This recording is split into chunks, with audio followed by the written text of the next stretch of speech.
Pemirsa, dua kelompok pemuda di Takalar, Sulawesi Selatan terlibat perkelahian di tengah jalan. Ya, akibatnya satu orang korban mengalami luka memar di kepala.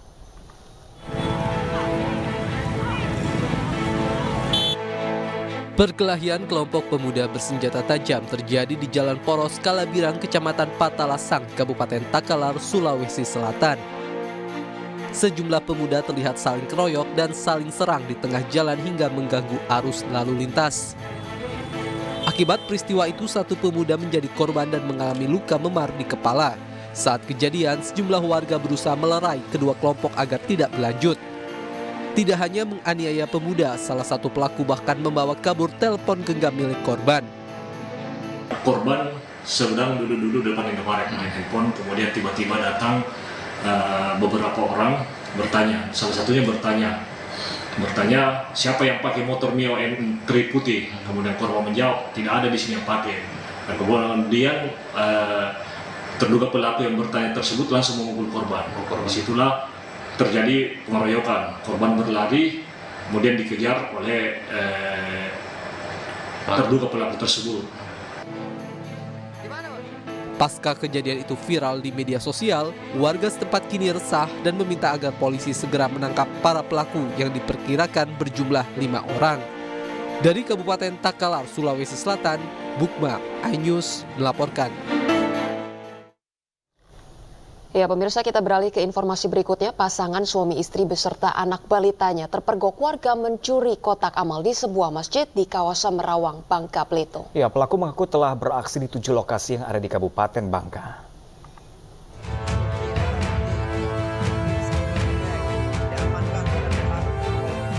Robi Sugara, 25 tahun, warga pendatang asal Sumatera Selatan, berhasil diamankan warga dan polisi usai kepergok mengambil uang di kotak amal sebuah masjid di Desa Pagarawan, Kecamatan Merawang, Kabupaten Bangka.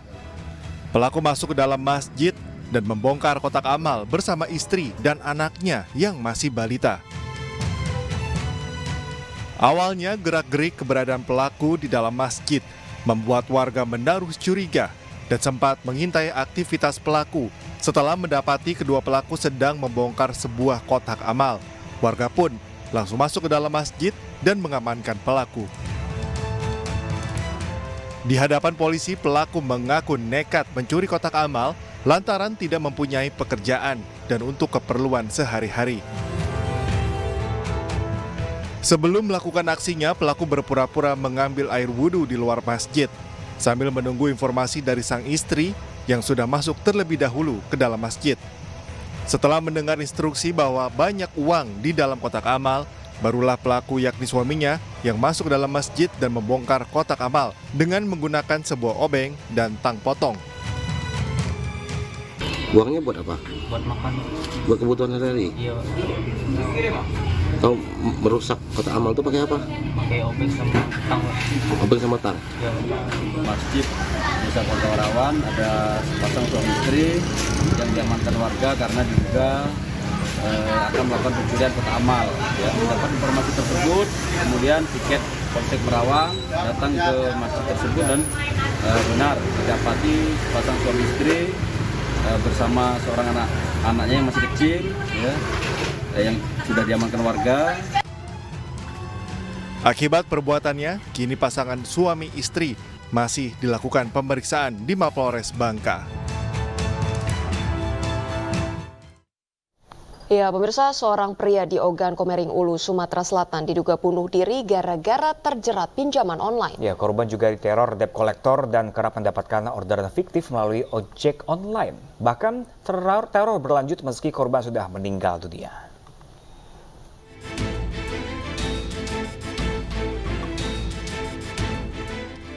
Lagi-lagi pinjaman online atau pinjol kembali memakan korban. Baru-baru ini media sosial dihebohkan dengan cuitan akun X @rakyat_vs_pinjol yang menceritakan kisah tragis seorang nasabah pinjol. Pemilik akun berkisah sepupunya nekat mengakhiri hidupnya lantaran terlilit utang pinjol. Korban awalnya meminjam uang 9,4 juta rupiah ke perusahaan pinjol Ada Kami. Namun akibat tingginya bunga dan biaya administrasi, utangnya membengkak menjadi 19 juta rupiah. Korban juga mendapat teror dari debt collector hingga dipecat dari kantornya. Sementara korban harus menafkahi istri dan anaknya yang masih balita. Salah satu bentuk teror yang diterima korban yakni banyaknya pesanan fiktif melalui jasa ojek online. Mirisnya lagi, teror tetap berlanjut ke pihak keluarga dan kerabat, walau korban telah meninggal dunia. Polisi yang menyelidiki kasus ini menyebut korban berdomisili di Batu Raja, Ogan Komering Ulu, Sumatera Selatan.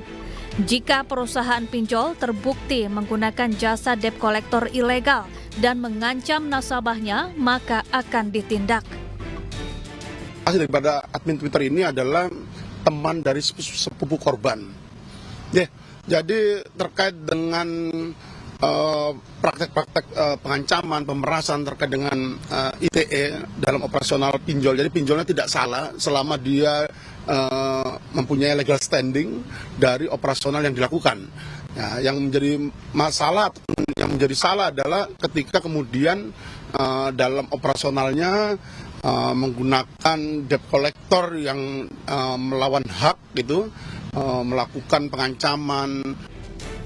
Usai viral, pihak Ada Kami buka suara. Dalam keterangan resminya, Ada Kami menyatakan prihatin dan akan melakukan penyelidikan. Ada Kami menyebut teror pesanan fiktif melalui ojek online bukan bagian dari prosedur perusahaan. Terkait kasus ini, Otoritas Jasa Keuangan atau OJK juga memanggil jajaran petinggi Ada Kami untuk mendalami dugaan pelanggaran. Sementara itu, dari data OJK hingga Mei 2023, jumlah pinjaman online di tanah air mencapai 51,46 triliun rupiah. Angka ini meningkat 28,11% dari tahun ke tahun. Data Februari 2023 terdapat 148 pinjol terdaftar dan berizin dari OJK. Sedangkan 429 pinjaman online dinyatakan ilegal karena tak kantongi izin OJK. Data April 2023, Provinsi Jawa Barat menempati posisi pertama dengan utang warganya sebesar 13,6 triliun rupiah. Disusul Jakarta menempati posisi kedua dengan utang 10,4 triliun rupiah dan Jawa Timur 6,2 triliun rupiah. Tim Liputan iNews melaporkan. Pemirsa, di Treskrimsus Polda Metro Jaya kembali memanggil 4 pemerannya diduga terlibat dalam produksi film porno karya Bintang Studio. Ya, pada pemanggilan pertama, keempat pemeran tersebut mangkir dengan sejumlah alasan.